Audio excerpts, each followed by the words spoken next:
Hello dear students, in today's video we are going to discuss the environmental management exercise. As you know, this chapter is very much important.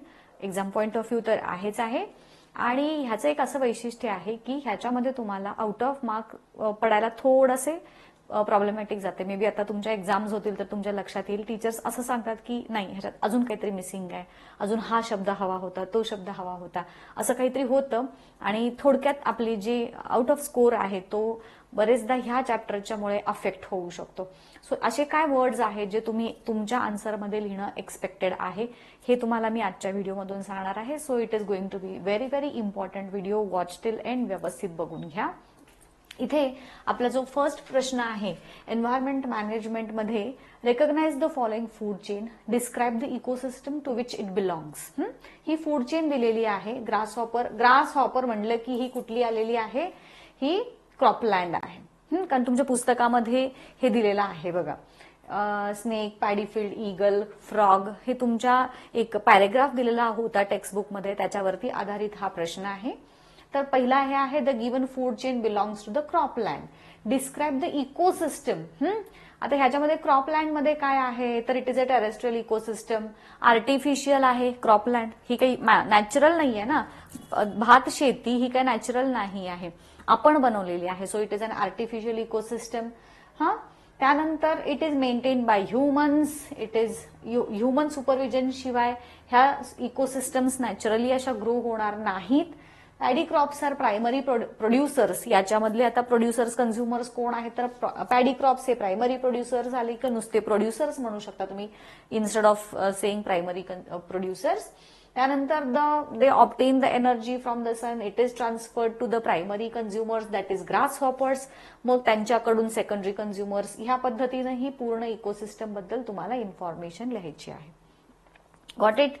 त्यानंतर explain the statement, we have got this earth planet on lease from our future generations and not as an ancestral property from our ancestor. म्हणजे ही जी अर्थ आहे ही आपण रेंटवरती घेतल्यासारखं future generation कडून तात्पुरतं वापरायचं आणि ते त्यांना पुन्हा परत द्यायचं, त्याला म्हणायचं लीजवरती घेतलं. And not our ancestral property. म्हणतो ना बापजादे की हे क्या जमीन है क्या, बापजादे की ये है क्या वो है क्या, तसं आपले पूर्वापार चालत आलेलं असं आपण जे म्हणतो ना वंश परंपरागत चालत, तसं काही हे आपल्याला नाही मिळालेलं. तर ह्याचा अर्थ काय आहे पहिल्यांदा सांगते की हे जे रिसोर्सेस अवेलेबल आहेत अर्थवरती ते आपण अशा पद्धतीनं वापरायचे की आपल्याही बेसिक नीड सॅटिस्फाय झाल्या पाहिजेत. परंतु आपण काय करतो ते सगळं आपल्यालाच पाहिजे. We are not thinking at all about what will happen if our future generations will not get facilities like petrol असेल, डिझेल असेल. हे सगळे नॅचरल रिसोर्सेस आहेत जे हे होतात नॉन रिन्युएबल आहेत. एकदा संपले की ते तयार व्हायला पुन्हा लाखो वर्षाचा टाइम स्पॅन लागणार आहे.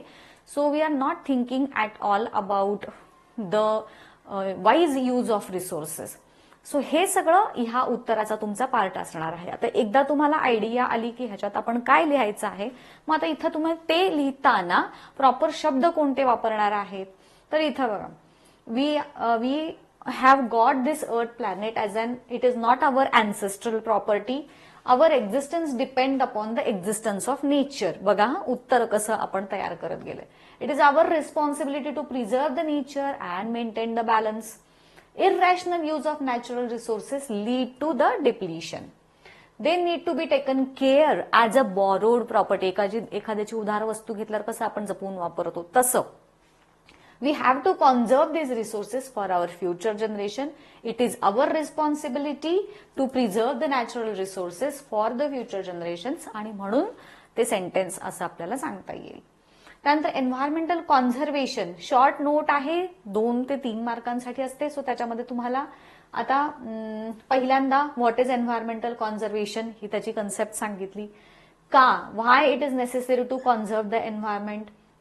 आणि मग एन्व्हायरमेंटचा आपल्या याच्यामधला रोल काय आहे, आपण काय करणार, जर नाही केलं तर काय होईल, असे पॉइंट्स ह्या एन्व्हायरमेंटल कॉन्झर्वेशनच्या आन्सरमध्ये आपण इन्क्लूड करणार आहोत.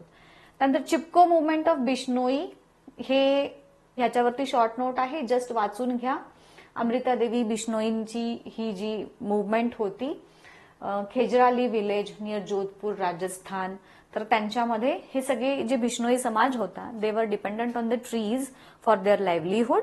आणि जेव्हा that king decided to cut the trees for the construction of the palace, the Bishnoi community people they come and they hug the trees in order to save those. आणि मग हे ते सगळं त्यांची चिपको मुवमेंट आहे. Then the next is biodiversity. What is biodiversity? त्याची definition पहिल्यांदा सांगितली. त्याचे प्रकार जेनेटिक, स्पेसीज आणि इकोसिस्टम डायव्हर्सिटी हे याच्यामध्ये मेन्शन करायचंय. त्यानंतर what are sacred grove? Sacred ग्रुव्हला मराठीमध्ये आपण देवराई असं म्हणतो.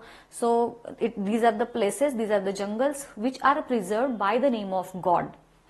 सो त्याला म्हणायचं sacred groves. These are the sanctuaries आहेत but which are conserved by the society and not by the government or forest department. ही त्याच्याबद्दलची काही माहिती आहे, जस्ट वाचून घ्या. जेव्हा तुम्हाला सॅक्रेड ग्रुव्स वरती नोट विचारली जाईल तर you are going to write this information. Then disaster and its management. Disasters काय आहेत? आता हा ऍक्च्युली याच्यामधला पार्ट नाही आहे ह्या चॅप्टरचा, बट स्टील एक्सरसाइज मध्ये दिलाय सो इथे इन्क्लूड केलेला आहे. काय लिहायचं आहे? एवढे पॉइंट त्याच्यामध्ये मेन्शन करायचे आहेत. Pre disaster, post disaster management वगैरे. त्यानंतर how will you justify that overcoming the pollution is a powerful way of environmental management. मी जसं म्हटलं होतं तुम्हाला personal response type question. So तुम्ही सांगायचंय की एन्व्हायरमेंटचं कॉन्झर्वेशन हा पोल्युशन कंट्रोल हा जो आहे तो एन्व्हायरमेंट कॉन्झर्व करण्याचा एक पॉवरफुल पद्धत आहे. की पोल्युशन कंट्रोल केलं की खूप पद्धतीनं एन्व्हायरमेंटचं कॉन्झर्वेशन होऊ शकेल. सो इथं मी जे वर्ड्स हायलाईट केलेले आहेत ते तुम्ही व्यवस्थित लक्षात ठेवायचे आणि त्या वर्ड्सच्या भोवतीनं तुमचे सेंटेन्सेस जे आहेत ते बिल्ड करायचे आहेत. राईट. सो हे वाचून घ्या. त्यातनं पण म्हणजे ऑलरेडी मी देताना शॉर्टमध्येच दिले, त्यातूनही महत्वाचे वर्ड्सना हायलाईट केलंय. सो खूप खूप इझी करून ठेवलंय तुमच्यासाठी टू रिमेंबर द आन्सर्स. ह्याचा व्यवस्थित फायदा करून घ्या. त्यानंतर which projects you will run, हे एक अनादर पर्सनल रिस्पॉन्स टाईप प्रश्न जो हमखास येतो परीक्षेला. तुम्ही काय कराल? मग आता तुम्ही मी झाडं लावेन, मी प्लास्टिक हे करेन, तोच आहे नो डाऊट. मी झाडच लावणार आहे, मी प्लास्टिकचा वापर थांबवणार आहे, मी पब्लिक ट्रान्सपोर्ट. पण ते लिहिण्याची एक पद्धत असते. बघा कसं लिहिणार. Explaining the adverse effects of plastic on environment to the people, convincing the people about the importance of trees. त्यानंतर मेकिंग पोस्टर्स, त्यानंतर ऑर्गनायझिंग सेमिनार्स. तर हे परत मी ह्याच्यामध्ये हायलाईट केलेले पॉइंट जे आहेत त्याच्यावरती एकदा नजर टाका and that you are going to write in the answer. त्याच्यावरून तुमचे सेंटेन्सेस तुम्ही बिल्ड करणार.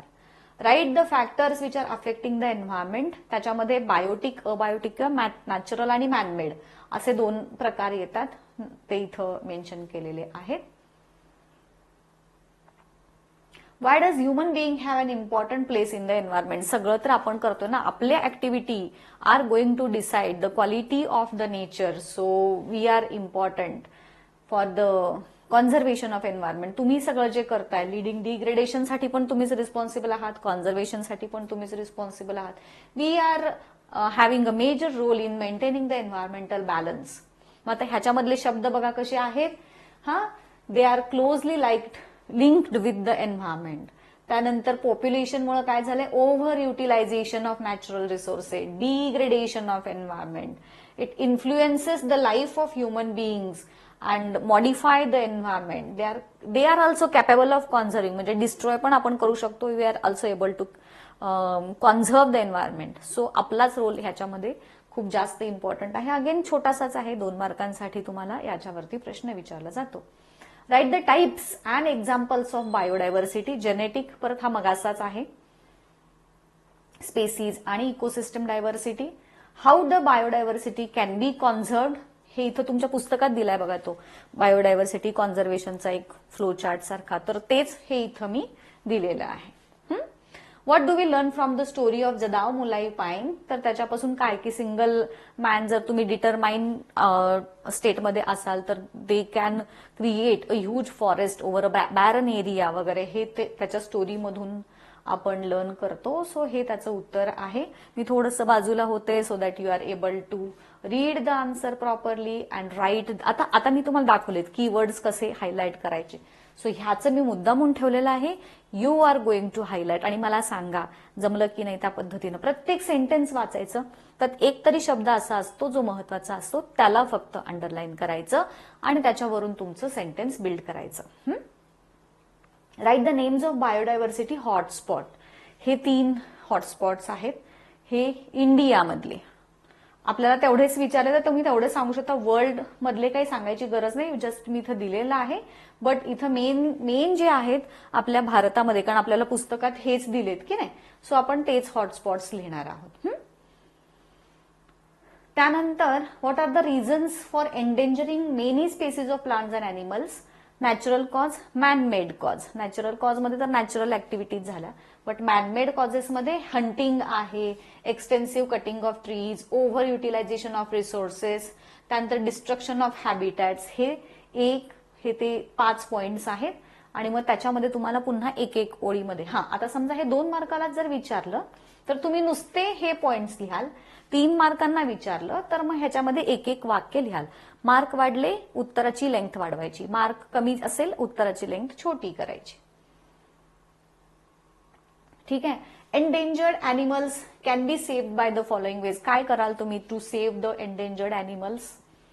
त्याच्यामध्ये कंट्रोलिंग द पोल्युशन आहे, using of eco friendly resources, public awareness वगैरे ह्याच्यात सांगू शकाल. हे एक अगेन इम्पॉर्टंट प्रश्न आहेत. असे सिम्बॉल्स देतात आणि त्याचा अर्थ काय आहे. पहिला सिम्बॉल आहे रिड्यूस, रियूज, रिसायकल. दुसरा, आता तुमचा रोल काय असेल त्याच्यामध्ये. रिड्यूस, रियूज, रिसायकल हे करण्यामध्ये तुमचा रोल काय असणार आहे.